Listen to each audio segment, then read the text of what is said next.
Good morning, student of class 4th. How are you? I hope you all are fit and healthy.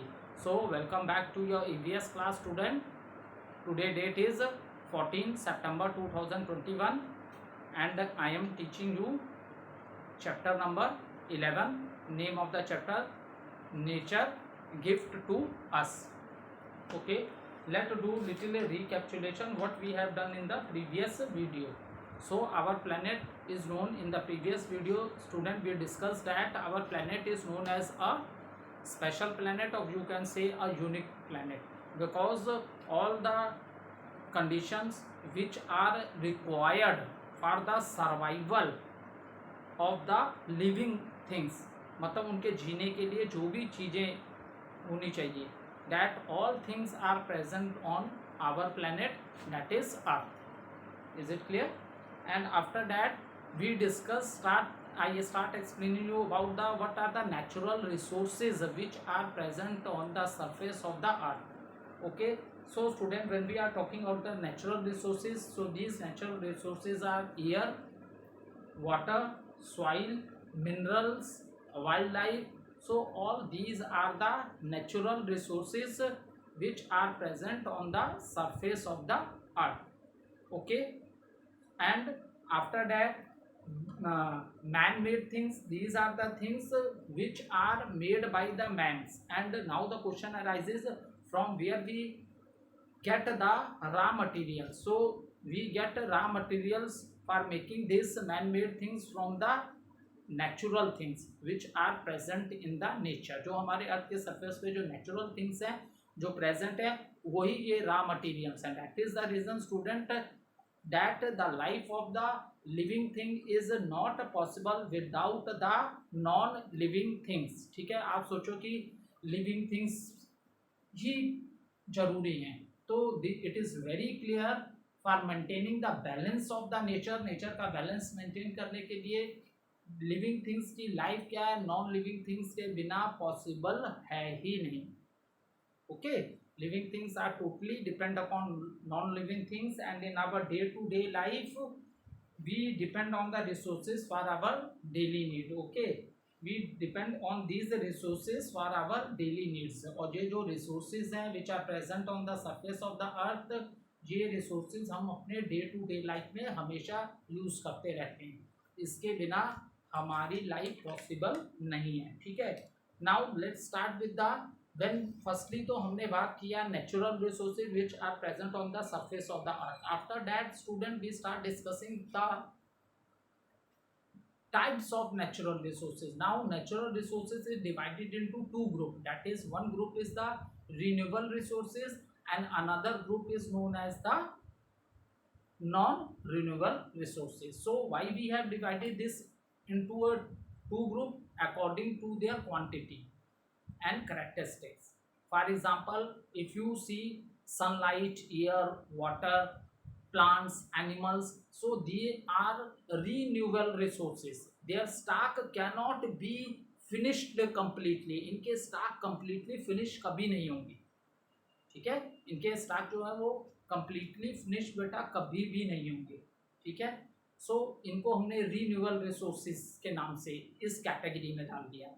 Non renewable resources में आपके minerals आ गया, crude oil आ गया, fossil fuels जो हैं, ठीक है, कोल, crude oil, ये सब आपके किस में आ गए बेटा, ये आपके आ गए नॉन रिन्यूएबल रिसोर्सेज में, बिकॉज इनके स्टॉक बनने में लाखों हजारों साल लगे हैं. तो once their stocks are finished you can not replace them immediately. That is the reason according to this they are come in which category? That is the non-renewable resources. Now today student we will start discussing, firstly we will start with the renewable resources, and after that I will discuss all non-renewable resources which are present on the surface of the earth. Okay, let's start with the water.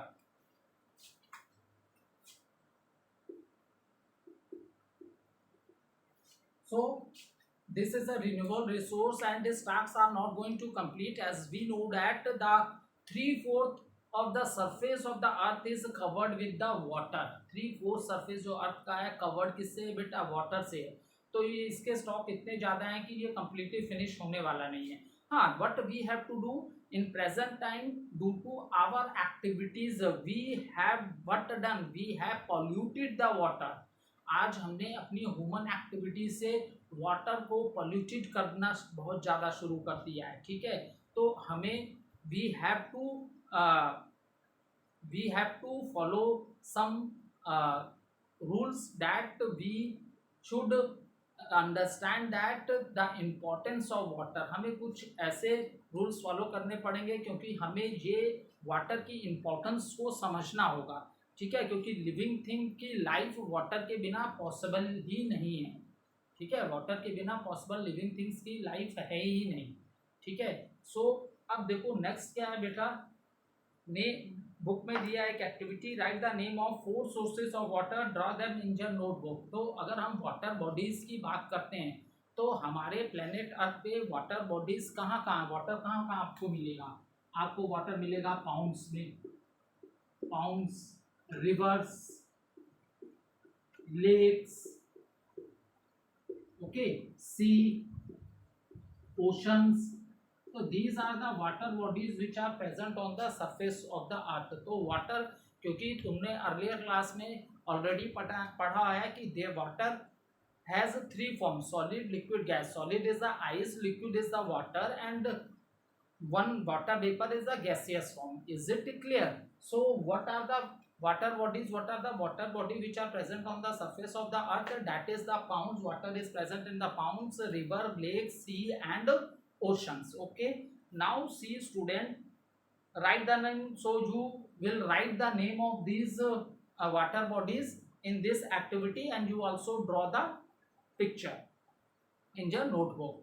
now next important thing about the water is we also use water for irrigation। see, the most important thing is that due to increase in population the demand of the food is increased, and when the demand of the food is increased then we start cutting more and more trees to make the land free for the cultivation। so water is also used for the cultivation purpose। बेटा जब भी हम लोग crops लगाते हैं ना तो सबसे पहले फील्ड में वाटर लगाते हैं, so that the soil become soft और मॉइस्चर, सॉइल में क्या आ जाए, वाटर आ जाए, तभी प्लांट्स उसमें से ग्रो करते हैं, ठीक है। आप लोग ने सुना होगा कि अगर पहले ओल्ड टाइम में क्या होता था, फार्मर्स सबसे ज़्यादा वर्स्ट, मतलब बुरी कंडीशन फार्मर्स की होती थी। अगर बारिश नहीं होती थी तो क्रॉप्स सूख नहीं होती थी और फार्मर्स की हालत ऐसे में बहुत बुरी हो जाती थी, ठीक है। भूख के कारण they start to die also, ठीक है। That is the reason. So must understand the importance of water. Water के बिना क्रॉप्स लग ही नहीं सकती, जो प्लांट्स हैं ये सर्वाइव ही नहीं कर सकते वाटर के बिना, ठीक है। और अनदर, ये तो चलो कल्टीवेशन की बात कर ली। वाटर सबसे चीप मीन ऑफ ट्रांसपोर्ट, जब मीन ऑफ ट्रांसपोर्ट एकदम डिटेल में जब पढ़ेंगे, जब वो चैप्टर ही है मीन ऑफ ट्रांसपोर्ट, यहाँ बस शॉर्टकट में बात कर लेते हैं। Water is the cheapest mean of transport है। आप एक देश से दूसरे देश में सामान ला भी रहे हो, वहाँ से इंपोर्ट भी कर रहे हो, एक्सपोर्ट भी कर रहे हो, तो सबसे चीपेस्ट मीन ऑफ ट्रांसपोर्ट भी आपका क्या है, वाटर। वाटर, ठीक है, क्योंकि वाटर आपको खरीदना नहीं है बेटा, ठीक है। वाटर आपको खरीदना नहीं है, it is already available. So that is the reason it is the cheapest, and water is also used in household chores। एक स्मॉल सी फैमिली का भी बेटा एग्जांपल लो तो 4-5 मेंबर्स भी हैं फैमिली में, तो समझ लो 1 डे में लगभग 4-5 मेंबर 500 लीटर वाटर यूज कर लेते हैं, क्योंकि एवरी डे आप अपनी टैंक फुल करते हो वाटर से। So we use water in our daily activities. बहुत से ऐसी चीज़ें हैं जिसमें डे टू डे लाइफ में हमें वाटर के बिना पॉसिबल ही नहीं है, ठीक है। So this is all about water. We should be careful while using it. इसीलिए जब आप ये बात समझ लो कि वाटर की इतनी ज़्यादा इम्पोर्टेंस है तो we should be very careful using it, क्योंकि इसलिए बोला जा रहा है कि आज देखो वाटर बहुत ज़्यादा पॉल्यूटेड होता जा रहा है।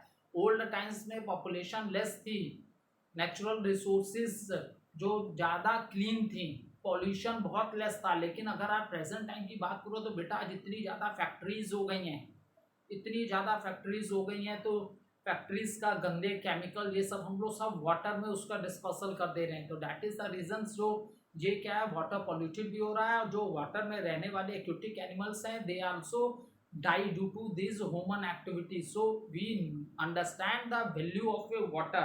Okay, we should save it and prevents its pollution. ठीक है, और वाटर को पॉल्यूटेड होने से हमें क्या करना है बेटा, रोकना है। अब next topic which will be cover next is the soil. ठीक है, नेक्स्ट टॉपिक है सॉइल है। ठीक है बेटा, जब हम लोग सॉइल की बात करते हैं तो लेट अंडरस्टैंड। ठीक है, soil is another very important gift of the nature. ठीक है, अब देखो बेटा सॉइल कैसे फॉर्म हुई। जब पहले अर्थ थी, ठीक है, आज से लाखों साल पहले, हजारों साल पहले, जब हमारा प्लेनेट अर्थ जो था, यहाँ बहुत बड़ी बड़ी रॉक्स थे, चट्टाने।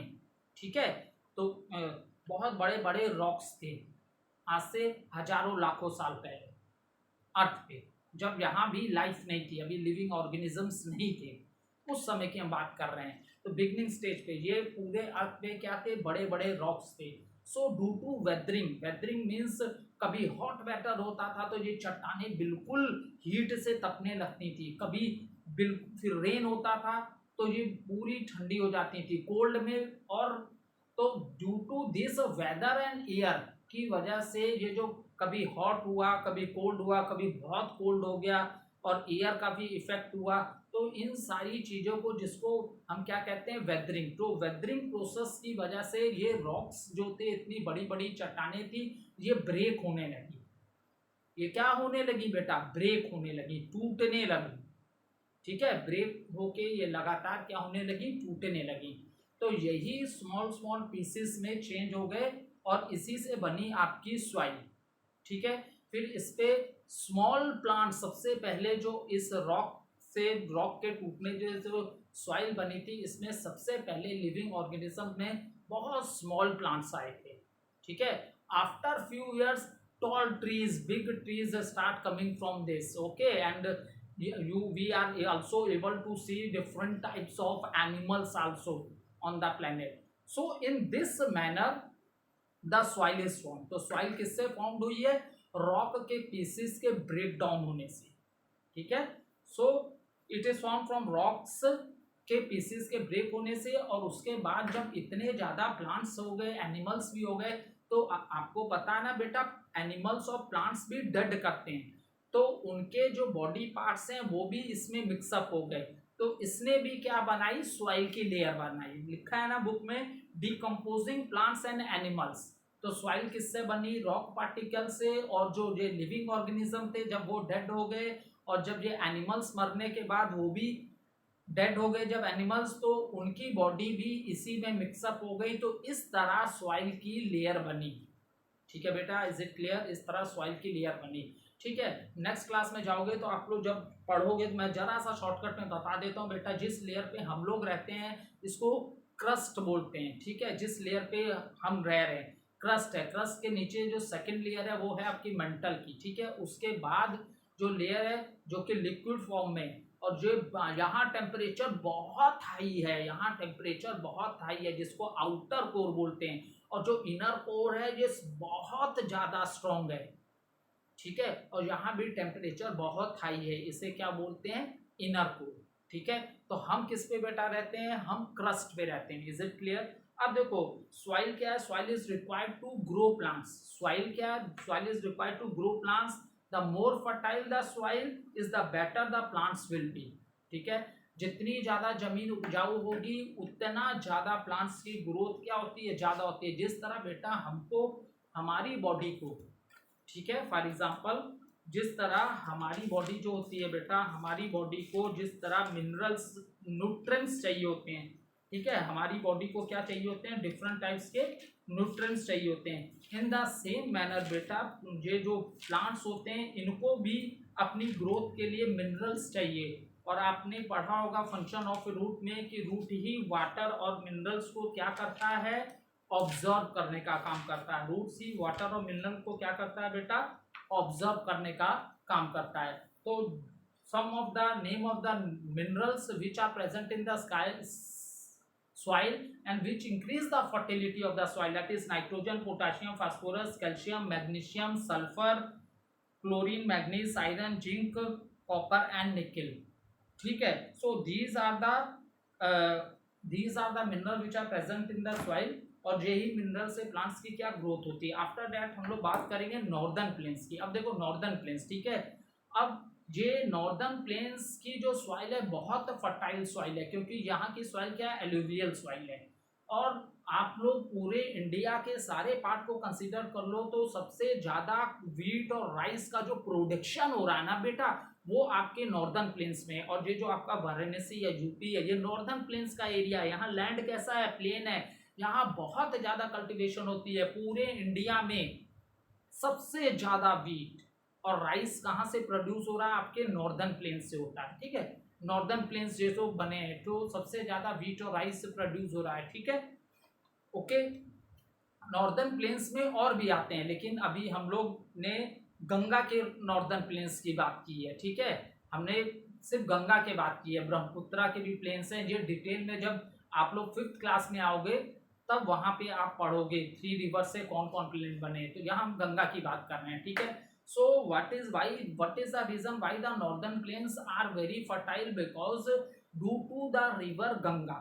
ठीक है, why they are very fertile? Due to the river Ganga. Ganga is the river which is known as the mountain river and it is coming from the Uttarakhand. ठीक है, जो सबसे बड़ी हिमालयस की रेंज है वो हमारी कंट्री से भी होके जाती है. ठीक है, तो हिमालयस रेंज से अब जो आपका उत्तराखंड है, गंगा गंगोत्री ग्लेशियर से निकली है बेटा. जो आप देखते हो ना हिमालयस, वो बिल्कुल व्हाइट दिखते हैं आपको, क्योंकि that all for the whole year they are covered with the snow. अब जब गर्मी बढ़ती है और वो स्नो जब मेल्ट होती है तो उसके मेल्ट से जो रिवर्स बनती हैं, उन्हीं रिवर्स को हम लोग बोलते हैं बेटा माउंटेन रिवर्स बोलते हैं. ठीक है, इसी तरह गंगा जब आ रही है गंगोत्री से फ्रॉम द उत्तराखंड, तो गंगोत्री ग्लेशियर से वो मेल्ट होके उसके वाटर से गंगा रिवर बनी है. अब ये जब रिवर्स पहाड़ों से आती है ना बेटा, तो इनके जो वाटर की फ्लो की जो स्पीड होती है ना बहुत तेज होती है. तो इतनी ज्यादा वाटर में स्पीड होती है, इतनी ज्यादा स्पीड होती है कि जब वो वाटर फ्लो करते हुए आता है तो बहुत से रॉक पार्टिकल, सेडिमेंट्स और माउंटेन सॉइल को भी अपने संग ले आता है. आप लोग देखो कभी फ्लड देखी है, फ्लड में पानी बिल्कुल डार्क ब्राउन दिखता है. क्यों? क्योंकि जब पानी इतनी तेजी से बाढ़ आती है, बाढ़ का पानी बहुत तेज मूव करता है, तो अगल बगल किनारों की वो अपने संग सॉइल को भी ले आता है.